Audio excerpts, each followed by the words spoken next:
যে securities and exchange commission recently orange bond নামে নতুন সিকিউরিটি নিয়ে আসার জন্য তারা চিন্তা করছে। তো এই বন্ড মার্কেটকেও তো আমরা আরো সামনের দিকে নিয়ে আসতে পারি নতুন নতুন প্রোডাক্ট আনার মাধ্যমে। তো এই বিষয়ে কি আপনাদের কোনো চিন্তা আছে?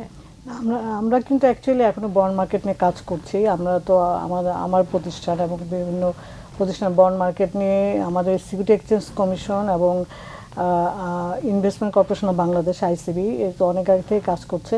অ্যাকচুয়ালি আমাদের মার্কেটটা ইকুইটি নির্ভর ছিল। আর আমাদের যে দুইটা সিকিউরিটিস মানে equity securities and debt securities, এই দুইটাই সমান ধারায় আসতে হবে। তো বিষয় যেটা হয়েছে, যখন কোম্পানিগুলো গঠন হয়েছে তারা দেখা গেছে যে তাদের অর্থের জন্য তার ব্যাংকের কাছে গিয়েছে। তো ব্যাংকের কাছে যখন গিয়েছে, ব্যাংক সাধারণভাবে তারা যে লং টার্ম ফাইন্যান্সগুলো করেছে, তারা করেছে একটা মর্গেজের এগেনস্টে তারা এই লং টার্ম ফাইন্যান্সগুলো দিয়েছে। তো সেখানে তাদের একটা বড় ধরনের একটা ইন্টারেস্ট এক্সপেন্সের সৃষ্টি হয়েছে। সেই ক্ষেত্রে এখন যখন তারা কোনো এইসব আমাদের কাছে আসে বন্ড, মানে সে তার যখন অর্থের প্রয়োজন হয়, যদি আমরা মনে করি বন্ড ইস্যু করব, তো দেখা যাচ্ছে যে এই পলিসিগুলোর সাথে এটা মানে ম্যাচ করে না।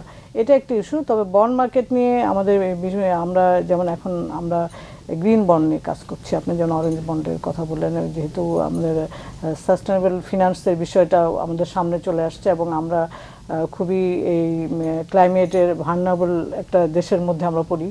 তো এগুলো নিয়ে আমরা কাজ করছি এবং অবশ্যই আমাদের এখানে বন্ড মানে ফিক্সড ইনকাম সিকিউরিটিস থাকতে হবে। আপনি যদি একটা পোর্টফোলিওকে আপনি যদি একটা ডাইভার্সিফাইড পোর্টফোলিও করতে চান, এখানে যদি বেশি রিটার্ন আনতে চান, যেটা বলা হলো, সেখানে কিন্তু একটা ডাইভার্সিফাইড পোর্টফোলিও লাগে। সেক্ষেত্রে আমার ফিক্সড ইনকাম সিকিউরিটিস মানে বন্ড মার্কেটটা আমার বন্ড থাকতে হবে।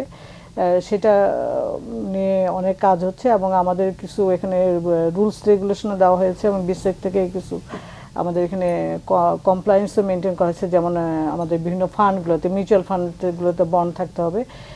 তো এখন বন্ড নিয়ে কাজ হচ্ছে।